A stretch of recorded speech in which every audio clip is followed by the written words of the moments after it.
আগামীকাল অর্থাৎ 15 আগস্ট ভারতের স্বাধীনতা দিবস। এই দিনটিকে সামনে রেখে আজ গন্ডাছড়া মহকুমার অন্তর্গত কবিগুরু রবীন্দ্রনাথ স্মৃতি বিদ্যাভবনে এনএসএস ইউনিটের উদ্যোগে ড্রাগস মুক্ত সমাজ গড়ার পরিকল্পনা নিয়ে একটি র্যালি আয়োজন করা হয়। র্যালিটি স্কুল চত্বর থেকে সরোমা বাজারের বিভিন্ন পথ পরিক্রমার শেষে স্কুল মাঠ প্রাঙ্গণে সমাপ্তি করা হয়। এই র্যালির একটাই উদ্দেশ্য, ভবিষ্যৎ প্রজন্ম যাতে বিভিন্ন নেশা জাতীয় ড্রাগস থেকে বিরত থাকে এবং পড়াশোনায় মনোযোগী হয়ে দেশের উন্নয়নে ও দেশকে এগিয়ে নেওয়ার ক্ষেত্রে যাতে এগিয়ে আসে সেই লক্ষ্যমাত্রা নিয়ে আজ এই র্যালি।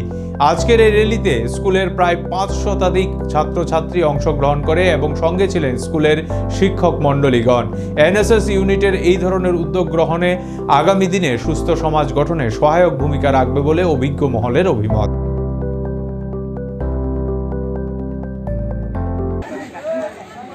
আগামীকাল 15 আগস্ট আমাদের ভারতবর্ষের 78তম স্বাধীনতা দিবস।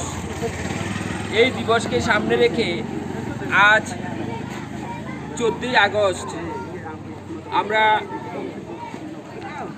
এনএসএস ইউনিট পিএমসি কবিগুরু রবীন্দ্রনাথ স্মৃতি বিদ্যাভবন দ্বাদশ শ্রেণী বিদ্যালয়ের পক্ষ থেকে মাদক বিরোধী, ড্রাগ বিরোধী এক সুবিশাল র্যালির আয়োজন করেছি। এই র্যালিতে বিদ্যালয়ের 5 শতাধিক ছাত্রছাত্রী অংশগ্রহণ করেছে। র্যালি সরমা বাজারের বিভিন্ন পথ পরিক্রমা করে আমাদের বিদ্যালয়ের দিকে আবার এগিয়ে যাচ্ছে। আমরা আজকের এই র্যালি থেকে সমাজের কাছে একটা আহ্বান রাখতে চাই, আসুন আমরা সবাই মিলে নেশা মুক্ত, মাদক মুক্ত, ড্রাগ মুক্ত একটা সুন্দর ত্রিপুরা গড়ে তুলি।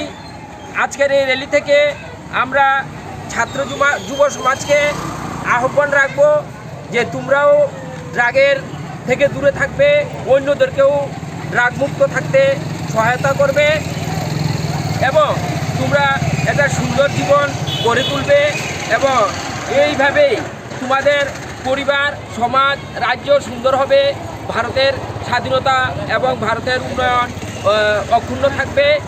আজকের এই র্যালি থেকে আমি সর্বশেষ আবার সবার প্রতি একটা আহ্বান রাখতে চাই যে আসুন আমরা সবাই মিলে সবার প্রচেষ্টায় ড্রাগ মুক্ত, নেশামুক্ত একটা সুন্দর ত্রিপুরা গড়ে তুলি। সবাইকে ধন্যবাদ।